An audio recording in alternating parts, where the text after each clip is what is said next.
sisters and brothers of America,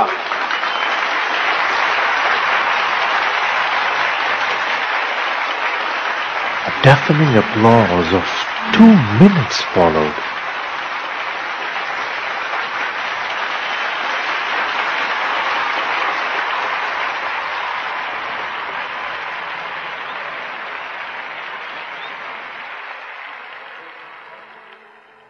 it fills my heart with joy unspeakable to rise in response to the warm and cordial welcome which you have given us. I thank you in the name of the most ancient order of the monks in the world. I thank you in the name of the mother of all religions. And I thank you in the name of millions and millions of Hindu people of all classes and sects. ये वह शब्द हैं जिनमें भारत की महान संस्कृति झलकती है, जिसमें पावन मातृभूमि की सुगंध है। स्वामी विवेकानंद ने शिकागो की धर्म संसद में जब बोलना आरंभ किया तो वहां बैठे लोगों के मन मस्तिष्क में उनकी बातें गहराई तक उतर गईं। भारत को दीनहीन मानने वाले आश्चर्यचकित थे। विवेकानंद जी के इस भाषण का आधार थी सहिष्णुता, जिस पर वर्तमान में भी वाद विवाद छिड़ा रहता है, चाहे राजनीति का क्षेत्र हो या धर्म का। परंतु इस सहिष्णुता को बड़ी ही सहज भाषा में स्वामी विवेकानंद अपने 5 मिनट के भाषण में ही समझा चुके हैं।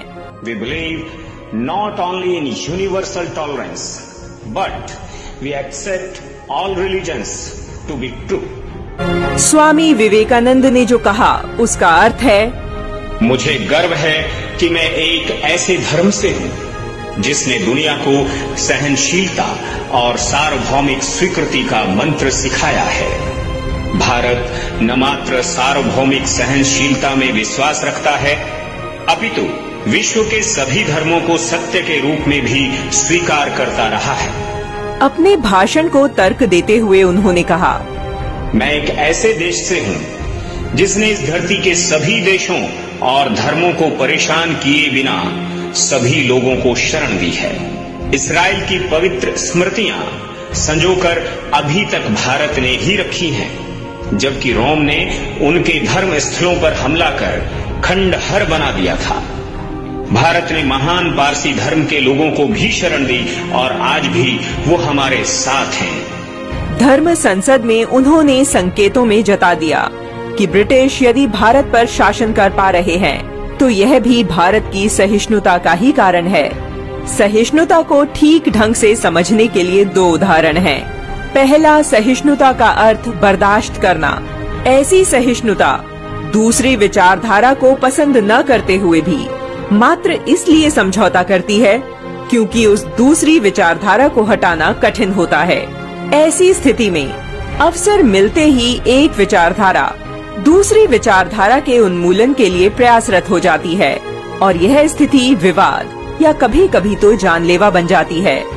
ब्रिटिशों को हमने व्यापारी रूप में अपनाया, परंतु वे शासक बन बैठे। तब हमने श्री कृष्ण का दिखाया मार्ग चुना और उन्हें यहाँ से भागने पर विवश कर दिया। परंतु यदि सहिष्णुता को गहराई से समझें तो यह समरसता और प्रेम पूर्ण स्वीकार भाव यानी एक्सेप्टेंस है। सहिष्णु होने के लिए आवश्यक है कि हम सभी में एक दूसरे के धर्म, भाषा और संस्कृति के प्रति आदर का भाव हो, न कि डरा धमकाकर या लालच देकर दूसरों पर अपना धर्म या विचार थोपना। यही समरसता, पूर्ण सहिष्णुता सदा से ही भारत की संस्कृति में रची बसी है और विशालता के साथ भारत के कोने कोने में अनेकता में एकता का रंग बिखेर रही है।